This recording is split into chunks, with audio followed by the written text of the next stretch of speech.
We've known since January that there's been interest from Aston Villa. It wouldn't surprise me if there was one or two other Premier League clubs who've kept an eye on him as well, given the kind of season that he had last year when he was one of Forest's best players, if not their best player. Lots of assists, lots of goals. When he was on his game, he generally was the player that had the most influence for Aitor Karanka's side and then Martin O'Neill's side. We also know that he's a Villa fan. He grew up round that way. They had some interest in him in January, which was rebuffed.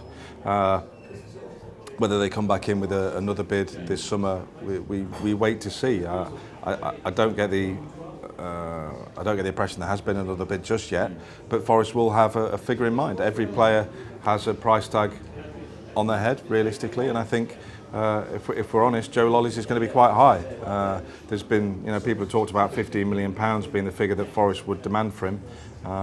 I wouldn't be surprised if it was just a little bit more. But certainly if Villa or anybody else came and put £15 million on the table, it'd give them a great deal of food for thought. Let's be realistic, he's a very, very good player, but every player has a price, and if somebody came along with that kind of money, then they'd have something very significant to think about, because that's the kind of money that could be used to buy two or three very good players at Championship level, if we're entirely honest, and perhaps Forest have been very clever with FFP in recent seasons, selling players like Oliver Burke, Britt Assombalonga before that, bringing in the kind of money that helps them sweep quite comfortably through FFP limits. So if they were to sell another player for big money this summer, it would be a good starting point to let them still have the freedom to invest in their own team. And another one that's been linked that could bring in quite a bit of money is that João Carvalho could be switching to Marinakis' other club, Olympiacos, according to some reports in the Greek media.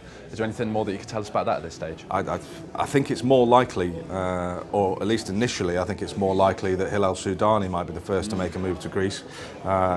He obviously didn't feature at all under Martin O'Neill, not for any footballing reasons, but because of injury. But he is a player who is of interest to Olympiacos, and I think if the right deal were to be made for both clubs, then he's somebody that could easily go over to Olympiacos. Perhaps a more straightforward situation than João Carvalho.